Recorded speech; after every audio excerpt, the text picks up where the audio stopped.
KYC and DeFi, an unsettling pair that sends shivers down the spines of many in the world of crypto. And yet, last week it was on the Uniswap Hooks website. The discovery of community-created hooks to enable KYC and whitelists for transactions on Uniswap 4 triggered the community. Are we actually getting KYC checks in Uniswap? Let's dig in.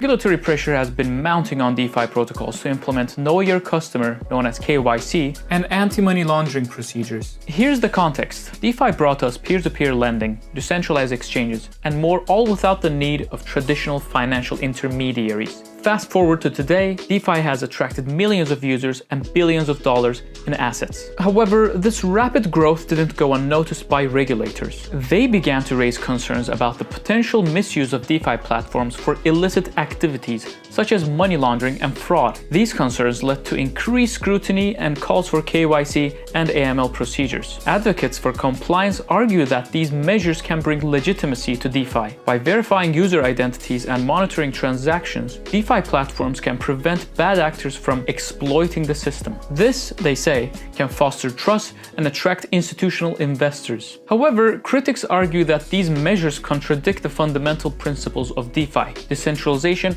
and anonymity. Last week, the discovery of two community-created hooks that enables KYC and whitelists for transactions on Uniswap 4 raised some eyebrows. A quick reminder that Uniswap v4 is the upcoming iteration of the leading decentralized exchange, where hooks will be used as plugins to customize pools, swaps, fees, and LP positions. It's worth noting that Uniswap v4 is months away from being launched, and the hooks in question can be used by third parties for specific transactions. But that hasn't stopped many from speculating that Uniswap may require KYC for all transactions down the line. Although KYC and AML checks aren't new in DeFi.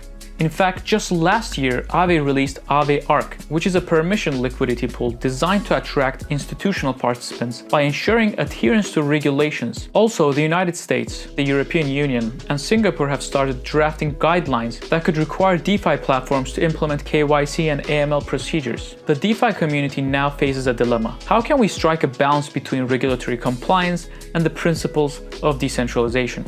Decentralized identity solutions are also gaining attention. These technologies aim to provide KYC without compromising user privacy. By allowing users to control their own data, they could be the key to maintaining the DeFi ethos. Do you think regulated DeFi is inevitable? Let us know in the comments and stay defiant.